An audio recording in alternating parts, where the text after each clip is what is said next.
পুরে সরখার হয়ে যাব কবরে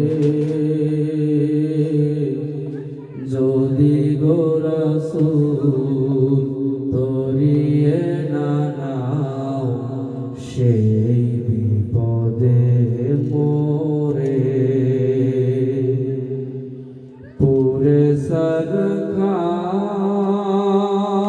হয়ে যাব কবরে যদি গো রাসূল তরিয়ে না নাও সেই বিপদে মোরে